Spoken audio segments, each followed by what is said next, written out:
رسول بکر صاحب، آپ کی نظر میں وزیر اعظم کا یہ اقدام کیا کافی ہے؟ نہیں، میرے خیال میں شروع میں تو جو بات ہے وہ تو درست ہے کہ ریلیف انہوں نے دے دیا، فوری اعلان کر دیا. بعد میں بات کریں گے IMF سے. لیکن میرا خیال یہ ہے کہ وزیر اعظم کو کسی نے غلط مشورہ دیا ہے کہ ان کو پہلے یہ اعلان نہیں کرنا چاہیے تھا.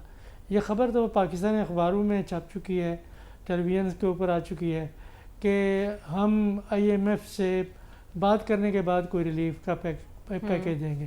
یہ بات نہیں کرنی چاہیے. اگر ضرورت پڑتی ہے تو یہ ایک پالیسی میٹر ہے، اس کو اپنے جو ایک چینلز ہیں، مختلف محکمے ہمارے فینانس منسٹر ہیں، ان کو بات کرنی چاہیے تھی، لیکن اس کے لیے اعلان کرنے کی ضرورت نہیں تھی. ٹھیک ہے. اور یہ ہے کہ ابھی تو ایک یہ بجلی کے بلوں کی بات ہے، لیکن میرا خیال ہے کہ ایک بڑے سائنٹیفک طریقے سے کمپریہنسو اسسمنٹ ہونی چاہیے. اور اس میں جب آپ یہ ریلیف دیتے ہیں، کوئی بھی ریلیف دیں، بجلی کی بلوں کی ہو یا آپ بیجوں کے سلسلے میں دیں یا کوئی مالی تعاون کریں کاشتکاروں کے ساتھ، اس کے لیے ایک اعداد و شمار اکٹھے صحیح طریقے سے کرنے چاہیے.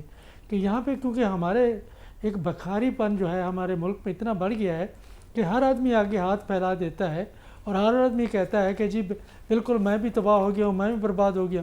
تو اسسمنٹ جو ہے یہ آپ کے ڈپٹی کمشنر کر سکتے ہیں، ضلعی انتظامیہ کر سکتی ہیں کہ مؤثر طریقے سے وہ کریں تاکہ جو حقدار ہیں ان کا حق نہ مارا جائے. ٹھیک ہے.